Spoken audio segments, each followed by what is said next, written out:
السلام علیکم success journey کے دوستوں، امید رکھتا ہوں کہ آپ اللہ تعالیٰ کی رحمت سے خیر خیریت سے ہوں گے۔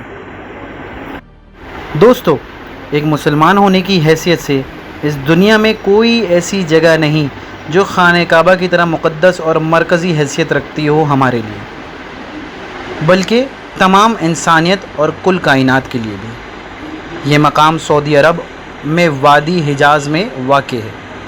روزانہ ہزاروں افراد 24 گھنٹے خانہ کعبہ کا طواف کرتے ہیں۔ خانہ کعبہ کی مقدس تصاویر لاکھوں گھروں کی زینت ہیں، اور کروڑوں مسلمان اس مقام کو اپنا قبلہ تسلیم کرتے ہوئے اس کی جانب رخ کر کے 5 وقت کی نماز ادا کرتے ہیں۔ خانہ کعبہ مکعب یعنی کیوب کی شکل میں تعمیر ہونے کے ساتھ ساتھ تاریخ کے آئینے میں ایک انتہائی خاص مقام کا حامل بھی ہے۔ یہاں ہم خانہ کعبہ کے متعلق اس ویڈیو میں چند ایسے حقائق پیش کریں گے جن سے آپ تمام لوگ یا بہت کم لوگ ہی واقف ہوں گے۔ لیکن ویڈیو پہ بڑھنے سے پہلے میں آپ تمام لوگوں سے یہ گزارش کروں گا کہ اگر اب تک آپ نے ہمارا چینل سکسیس جرنی سبسکرائب نہیں کیا تو جلدی سے ہمارا چینل سبسکرائب کریں اور بیل آئیکن دبائیں تاکہ آپ کو ہماری ہر نئی آنے والی ویڈیو کی نوٹیفیکیشن مل سکے اور آپ ان تمام انفارمیشن سے فائدہ اٹھا سکیں۔ خانہ کعبہ کئی مرتبہ تعمیر ہو چکا ہے۔ جی ہاں دوستو، خانہ کعبہ جس طرح آج ہمیں نظر آتا ہے یہ ویسا بالکل نہیں تھا جو ابراہیم علیہ السلام اور اسماعیل علیہ السلام کے دور میں دوبارہ تعمیر ہوا تھا۔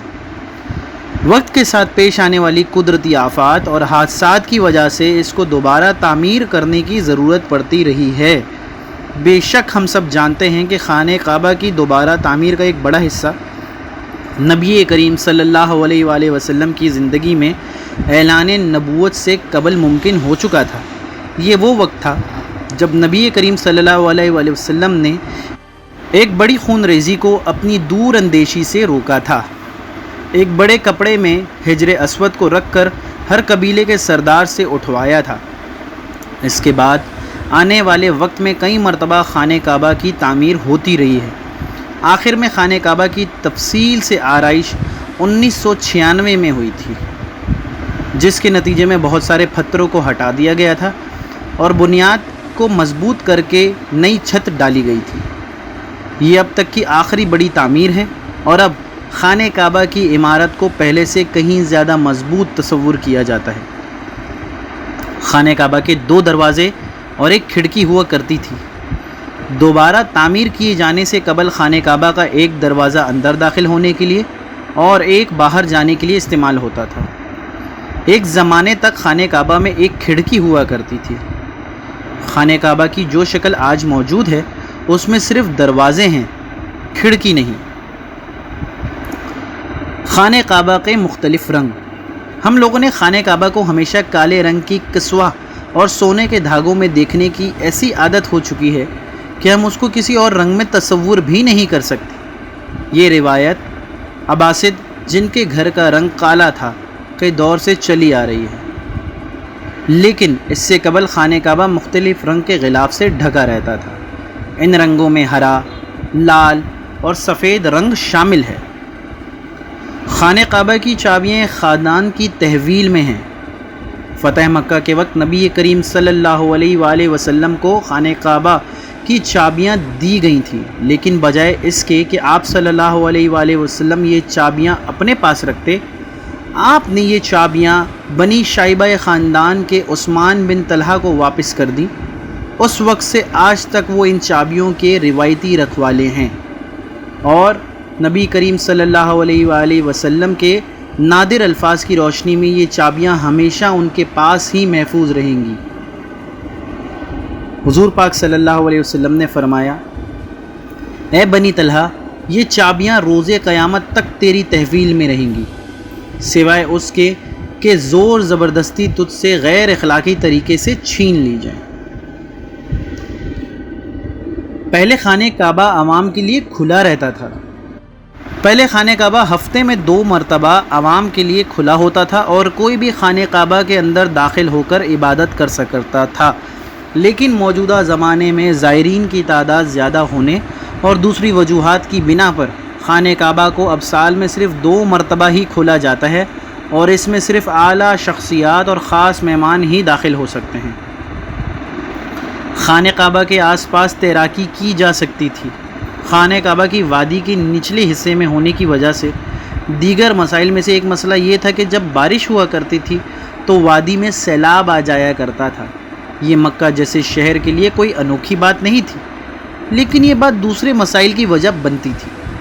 اس وقت یہاں سیلاب کی روک تھام اور نکاسی اب کے نظام موجود نہیں تھا۔ بارش کے آخری دنوں میں خانہ کعبہ پانی میں آدھا ڈوبا رہتا تھا، اس وجہ سے طواف کعبہ رکا۔ ہرگز نہیں، مسلمان کعبہ کے ارد گرد تیراکی کر کے خانہ کعبہ کا طواف جاری رکھتے تھے۔ کئی سال تک بہت لوگ اندازہ لگاتے رہے کہ خانہ کعبہ اندر سے کیسا نظر آتا ہے۔ دوسری اور تیسری معلومات کے ذریعے کے مطابق وہ لوگ خوش نصیب ہیں جن کو خانہ کعبہ کے اندر داخل ہونے کی سعادت ملی، اور ایک خوش نصیب وہ ہے جس کو تصویر بنانے کا بھی موقع ملا، اور لاکھوں لوگوں نے یہ تصویر انٹرنیٹ پر آن لائن دیکھی۔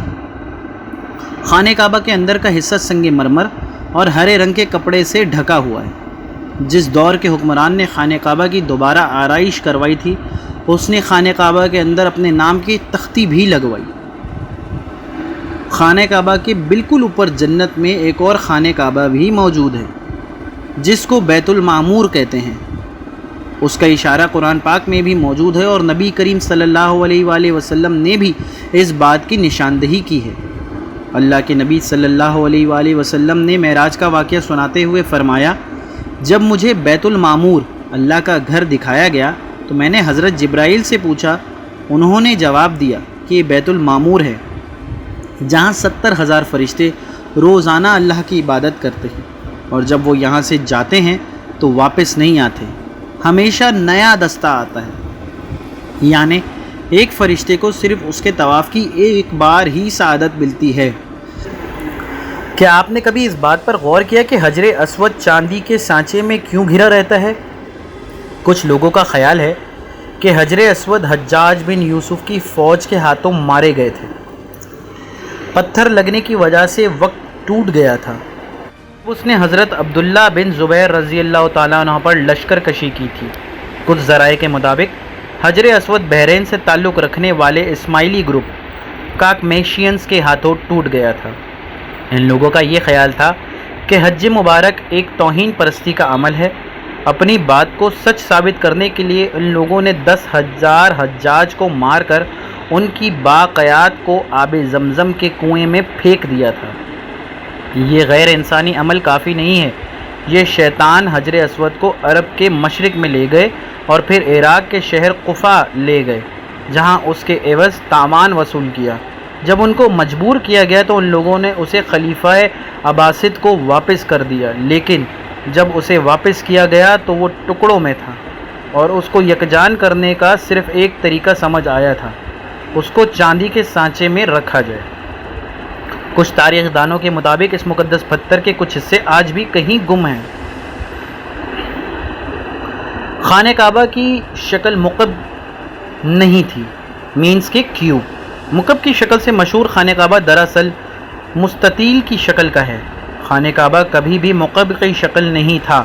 اس کی اصل زوائے کے مطابق ایک یہ کہ آدھا گول حصہ ہے جس کو حجر اسود اسماعیل کہا جاتا ہے۔ نبی کریم صلی اللہ علیہ وآلہ وسلم کو نبوت ملنے سے پہلے جب خانہ کعبہ کی دوبارہ تعمیر ہوئی تھی، تب قریش نے اس بات کی حامی بھری تھی کہ وہ حلال کمائی سے ہی اس کی تعمیر مکمل کریں گے۔ اس کا مطلب یہ کہ جوئے، لوٹ مار، جسم فروشی اور سود جیسے حرام کاموں سے کمایا ہوا پیسہ استعمال نہیں ہوگا۔ قریش اتنے امیر تجارتی شہر میں ہونے کے باوجود اتنی رقم جمع کرنے میں ناکام ہو چکے تھے جو خانہ کعبہ کی تعمیر اس کے اصل سائز اور رقبے کے حساب سے کر سکیں۔ انہوں نے خانہ کعبہ کی چھوٹی عمارت تعمیر کی اور اس کی دیواریں مٹی کی اینٹوں سے بنائیں، جس کو حجر اسماعیل کہا جاتا ہے، حالانکہ اس کا حضرت اسماعیل علیہ السلام سے کوئی تعلق نہیں ہے، جو کہ خانہ کعبہ کے حقیقی قطر کی جانب اشارہ کرتی ہے۔ خلیفہ عبداللہ بن زبیر کے دور حکومت کے چند سال کے مختصر وقفے میں خانہ کعبہ اپنی اسی شکل میں موجود تھا جس میں نبی کریم صلی اللہ علیہ وآلہ وسلم نے دیکھا۔ حتیم خانہ کعبہ میں کیوں شامل نہیں کیا گیا اور کعبے کا دروازہ اونچا کیوں ہے؟ اس کا جواب اس حدیث میں موجود ہے۔ امام مسلم رحمۃ اللہ علیہ نے عائشہ رضی اللہ تعالیٰ عنہا سے حدیث بیان فرمائی ہے کہ عائشہ رضی اللہ تعالیٰ عنہا بیان کرتی ہیں کہ میں نے رسول اکرم صلی اللہ علیہ وآلہ وسلم سے حتیم کے بارے میں سوال کیا کہ کیا یہ بیت اللہ کا ہی حصہ ہے؟ تو نبی کریم صلی اللہ علیہ وسلم نے جواب دیا جی ہاں۔ عائشہ رضی اللہ تعالیٰ عنہ بیان کرتی ہیں میں نے پوچھا کہ اسے پھر بیت اللہ میں داخل کیوں نہیں کیا گیا؟ تو نبی کریم صلی اللہ علیہ وآلہ وسلم کا جواب تھا کہ تیری قوم کے پاس خرچے کے لیے رقم کم پڑ گئی ہے۔ میں نے کہا کہ بیت اللہ کا دروازہ اونچا کیوں ہے؟ نبی کریم صلی اللہ علیہ وآلہ وسلم نے فرمایا تیری قوم نے اسے اونچا اس لیے کیا تاکہ وہ جسے چاہے بیت اللہ میں داخل کرے اور جسے چاہے داخل نہ ہونے دے، اور اگر تیری قوم نئی مسلمان نہ ہوتی اور ان کے دل اس بات کو تسلیم سے انکار نہ کرتے تو میں اسے حتیم کو بیت اللہ میں شامل کر دیتا اور دروازہ زمین کے برابر کر دیتا۔ دوستو، یہ تھے کچھ دلچسپ اور بہت ہی کم لوگوں کو معلوم ہوں گے یہ حقائق۔ امید کرتا ہوں ہماری یہ تحقیق اور ریسرچ آپ کو ضرور پسند آئی ہوگی اور آپ یہ ریسرچ اور تحقیق اپنے دوست، یار، احباب، رشتہ دار، خاندان اور ارد گرد والوں کو ضرور شیئر کریں گے۔ اور اگر اس میں ہم سے کوئی کوتاہی یا گستاخی ہو گئی ہو تو ہم اللہ تعالیٰ سے بھی اس کی معافی مانگتے ہیں اور آپ تمام ویور سے گزارش کرتے ہیں کہ ہماری اصلاح کمنٹ سیکشن میں لازمی کیجیے۔ کوشش کیجیے کہ آپ کو اگر کسی قسم کی بھی معلومات ہے تو اسے ہمارے تک پہنچائیے اور ہم اس کے اوپر ایک ویڈیو لازمی بنائیں گے۔ اگلی ویڈیو تک کے لیے اپنا بہت سارا خیال رکھیے گا۔ اللہ نگہبان۔